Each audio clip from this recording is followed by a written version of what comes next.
Jamani, Bwana asifiwe.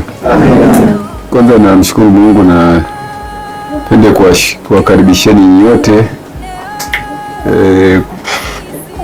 katika ofisi hii, ndugu zetu wa kwaya ya Salvation kutoka parish ya Muyama, ambayo pia ni makao makuu ya dinari ya Muyama. Na furaha sana leo kututembelea kwenye ofisi zetu za waskofu hapa. Kwa hiyo karibuni sana sana sana katika ziara hii maalum, ziara ya kuja kuona ofisi zenu, kututembelea sisi pia. Ni imani yangu kwamba katika mizunguko yenu ya kuwepo hapa leo yako mengi ambayo mtajifunza kulingana na shughuli ambazo zinafanyika hapa. Mtakutana na viongozi mbalimbali, wakuu wa idara mbalimbali ambao watawaeleza wanachokifanya kwa muda mfupi ili angalau mtoke hapa mkiwa na picha ya shughuli zetu ambazo zinafanyika mahali hapa.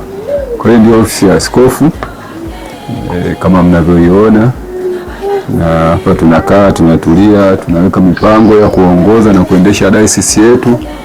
Tukimaliza mipango hapa tunakuja kwenu huko, maana shughuli zetu nyingi zipo kwenu huko. Hapa ni sehemu tu ya kufanyia mipango na ratiba.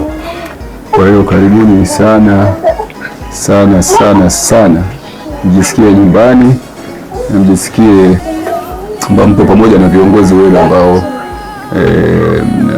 napata nafasi ya kuwaona wanapowatembelea huko kwenye kazi zetu au kwenye maparishi yetu. Ofisi yetu ina idara nyingi ambazo mtazitembelea. Katibu mtendaji na mratibu wa vijana atawaonesha, lakini tuna idara ya ukiachia viongozi ambao ni askofu, alafu kasisi kiongozi au vicar general na katibu mtendaji, wengine ni idara mbalimbali. Tuna idara ya vijana na uinjilisti, tuna idara ya Sunday school na elimu ya Kristo, tuna idara ya kilimo na maendeleo, tuna idara ya umoja wa kina baba kidayosisi waki, na idara ya kina mama maki, na idara ya fedha, tuna idara ya ardhi, tuna idara ya sheria yetu, lakini pia tuna idara ya mawasiliano na habari.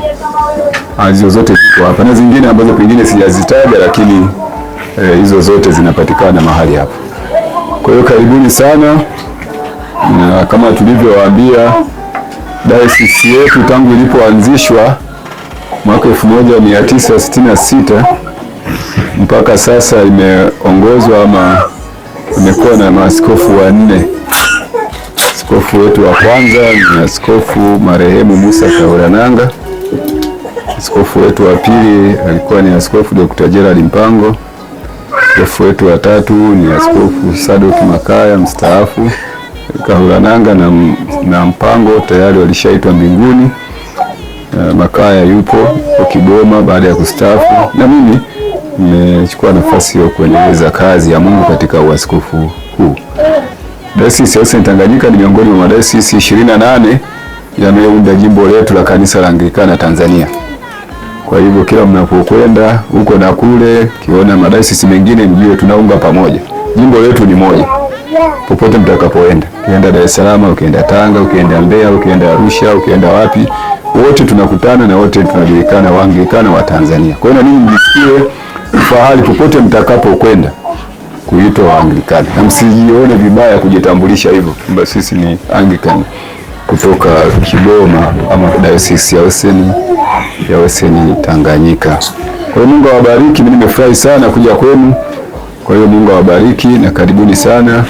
Mtakapokuwa mkitembea ndani ya ofisi zetu, basi mjisikie kuwa na amani zaidi. Sisi tuko tayari kuwapokea hapa, kuwa pamoja nanyi leo, na kuzungumza nanyi, kushare nanyi, kushiriki nanyi, takiana kila laheri na kuomba pamoja nanyi. Kwa hiyo mchungaji Enoki Mkula Mapepe, mchungaji kiongozi wa Muyama na wote mliofuatana, sisi tumefurahi na Mungu awabariki. Karibuni sana. Bwana Yesu asifiwe. Baba Askofu pamoja na mimi mlioko kwenye ofisi hii, mimi nichukue nafasi kwanza kwa niaba ya watu wa Mnyama kukushukuru kwamba umetukaribisha ya hali ya juu sana. Hatukustahili sana, lakini tumeuona mkono wa Bwana kupitia baba askofu, na kwa namna moja au nyingine tulipoingia kwenye ofisi hii, viongozi waandamizi wako wakiungana kutukaribisha sisi. Wale watu wa Mnyama tuliwaaga, nao pia walitutakia kila la heri kwamba tunakuja kwenye ofisi yetu, na kwa hiyo wakatuma salamu nyingi. Kwa kweli baba, za kipekee tunaomba uzipokee. Na ndipo sasa tuseme kwamba kwa kweli ninyi wanakwaya mliokuja, wana Salvation, naona mtakuwa na kitu cha kujifunza kikubwa. Tumefurahi sana, hatuna namna nyingine ya kusema. Hao wote unaowaona hapa ni wanakwaya, na kwa kweli walipokuwa na wazo la kutaka kuja huku, nilikuwa nafikiria hivi tunakwendaje, lakini Mungu ametusaidia, tumeipata hii nafasi na tumekuja. Hatuna lugha nyingine ya kusema, lakini tunakushukuru sana kwa kutukaribisha. Sisi tunaahidi tu kuendelea kukupa ushirikiano katika kumtumikia Mungu, na ninavyofurahi pale Mnyama, hawa tukiwaambia juu ya majukumu mbalimbali wamekuwa wakitunga mkono, hasa maagizo ya kidayosisi, na tunapoelekea kwenye kama sikukuu za Krismasi. Mimi nimeshuhudia Krismasi hii tu, hawa walipokea kwa furaha namna ya kumtumikia Mungu. Kwa hiyo ninaamini tutaendelea na zaidi tutasonga mbele tukiendeleza dayosisi yetu ya West Tanganyika. Nashukuru kwa nafasi hii, naomba nirudie tena kusema asanteni sana. DWT Habari.